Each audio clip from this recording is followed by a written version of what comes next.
Pour finir sur la conscience de classe, parce que bon, actuellement, le système, il fait tout pour empêcher cette conscience de classe, justement. Il le fait en valorisant le dialogue social, c'est ce que vous disiez, c'est-à-dire le dialogue social, c'est ce par quoi l'esclave négocie avec son maître la perpétuation de son esclavage en négociant les coups de fouet, quoi, le nombre de coups de fouet. Mais il le fait aussi, le système, en valorisant la détresse individuelle narcissique. Alors, on parlait du bilan 2019. Il y a un film qui a vachement fait parler de lui, et c'est pas un hasard, c'est le Joker. Je ne sais pas si vous l'avez vu. Ce film, c'est très intéressant parce qu'il est vachement mis en valeur par le système. Bien sûr. Parce qu'il est obligé. Il y a en arrière-fond un bordel social, un chaos complet, mais qui n'est qu'une toile de fond. Et le cœur du film, c'est surtout pas ça, c'est la détresse personnelle d'un individu là-dedans qui a créé sans le vouloir ce chaos, qui s'en fout complètement de ce chaos, parce que lui, il s'est résolu narcissiquement en tuant des gens. Ça m'a fait penser à ce qu'on voyait au début des Gilets jaunes avec certaines personnes qui décapitaient des mannequins de Macron. Il y a quelque chose, quand on n'en sait plus quoi faire, on finit par faire des actes, alors symboliques ou pas, qui ne sont rien d'autre que la signification de la détresse de la personne en question. Et le système, il valorise vachement ça, parce qu'il adorait que, comme il voit très bien que la colère augmente et qu'elle ne peut qu'augmenter, il veut des individus qui gèrent leur colère chacun de leur côté, quitte à faire des actes ignobles. Bien sûr. Vous l'avez vu, ce film ? Je ne vais plus au cinéma depuis 1950. Donc j'ai des échos comme ça. Mais de toute manière, ce film est très intéressant parce que justement, vous l'avez dit, c'est un éloge de la passivité, de la désespérance et de l'atomisation narcissique. C'est le contraire de la conscience de classe. Mais ça me fait penser à une phrase de Bordiga qui disait le culte du héros, c'est une impuissance totale, puisqu'il dit que la révolution sera terriblement impersonnelle, justement.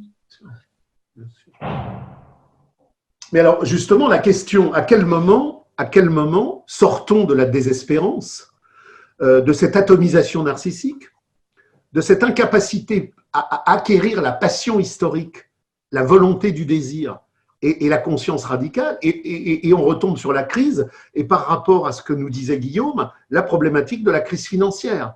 Alors, faut surtout pas se dire que la crise financière est une crise financière. On nous enferme dans des débats sur la crise financière, sur la bulle spéculative, sur les injections de la Fed, sur tous ces sujets-là, pour essayer de nous faire croire qu'il y aurait à un moment donné une autonomie financière qui se serait émancipée de l'économie réelle.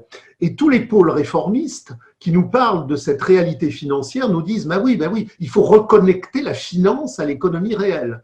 Comme si la déconnexion entre l'économie réelle et la finance était venue parce que des nomenclaturas avaient désiré cette autonomie simplement pour faire fructifier leur bulle d'appropriation privative. C'est ne rien comprendre à ce qu'est la domination réelle. Il y a bien évidemment des fortunes bancaires qui sont créées, mais la fortune bancaire ne se crée pas parce qu'elle veut se créer fortune bancaire. Elle est liée à la crise du capital, à la baisse du taux de profit, et toute cette autonomisation financière n'a pas d'autonomie historique.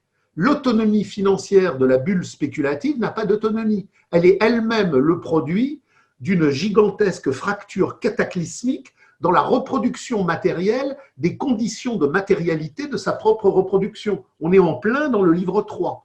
Et on a vécu une dynamique d'endettement généralisée dans les années qui ont suivi 68, 70, 80, 90, fin de la période de reconstruction, saturation des marchés, redémarrage des économies détruites par la Seconde Guerre mondiale, Japon compétitif, Allemagne compétitive, restructuration italienne, restructuration française. Donc on voit d'un seul coup la baisse du taux de profit et la saturation des marchés bloquer l'intégralité de la reproduction capitaliste. Il faut donc, par le mécanisme de l'endettement, élastifier un marché qui s'est totalement rigidifié.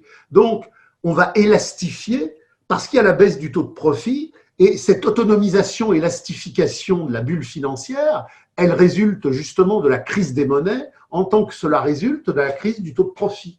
Mais cette crise financière, de la même manière que l'on a vu tout à l'heure que le prolétariat n'est pas un objet, mais un rapport social, cette crise financière n'est pas un objet. C'est un rapport social. Ce n'est pas simplement des algorithmes boursiers ou bancaires qui ne répondent plus.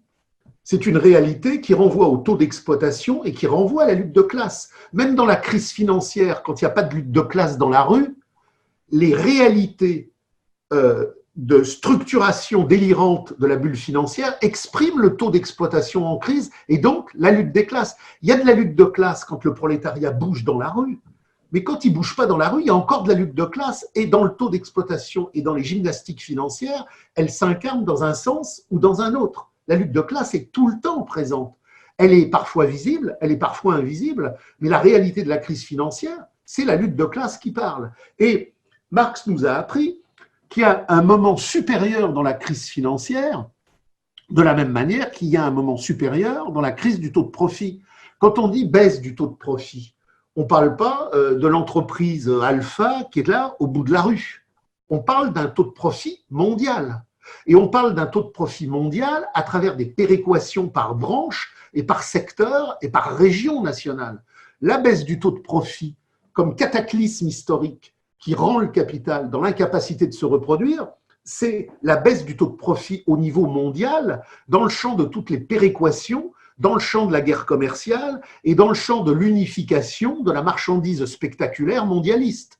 Donc, il faut comprendre ça. Et quand on parle de la crise financière, on ne parle pas simplement de l'effondrement de la Deutsche Bank, de la Commerzbank ou d'un certain nombre de banques en France qui vont aujourd'hui être extrêmement fragilisées. On parle d'une crise mondiale à travers une péréquation mondiale de ce qui résulte de du taux de profit mondial en fonction des taux d'endettement, en fonction des taux de croissance de la masse monétaire. On est donc là encore dans des péréquations mondiales. Et au sommet de cette crise de la péréquation mondiale, des engagements financiers, des invalidations financières et effectivement des instabilisations matérielles qui expliquent tout ça, on a la problématique interbancaire. C'est-à-dire qu'à un moment donné, on n'est plus comme dans les années 60, 70, 80, avec des problématiques bancaires qui s'additionnent sur certains secteurs. C'est la matrice impersonnelle de la contradiction valorisation-dévalorisation qui joue dans la structuration interbancaire.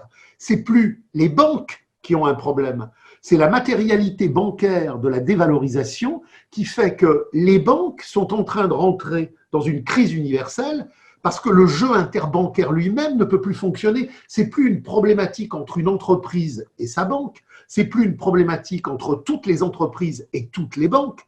C'est l'assise de reproduction de la matérialité bancaire en elle-même dans la dialectique interbancaire de toutes les relations planétaires qui jouent à travers l'euro, à travers le dollar, à travers toute une série de mécanismes. Donc on rentre dans quelque chose où, c'est ce que disait Marx, l'économie de la crise est en train d'invalider la crise totale de l'économie dissimulée par le jeu financier. Et c'est là où l'année 2020, l'année 2021, l'année 2022 vont être des années décisives, parce que ce qui a produit le mouvement des Gilets jaunes, ce qui a produit la crise que nous rencontrons là en décembre, ça va opérer stratégiquement des rapports sociaux unitaires, de rencontres, de dépassement qualitatif, de confluence.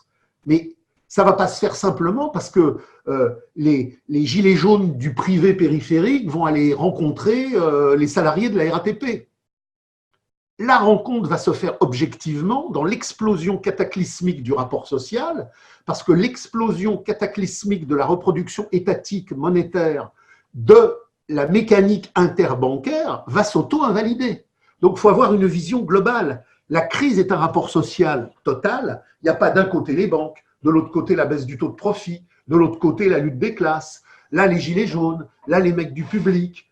Il y a une unité dialectique, et c'est parce que du point de vue de la radicalité communiste et du point de vue de la phénoménologie de l'esprit des Grundrisse et du Capital, nous avons ce savoir totalisant de la compréhension historique que nous pouvons faire cette synthèse et être sur le chemin du comprendre, de la prévision et de l'articulation méthodologique.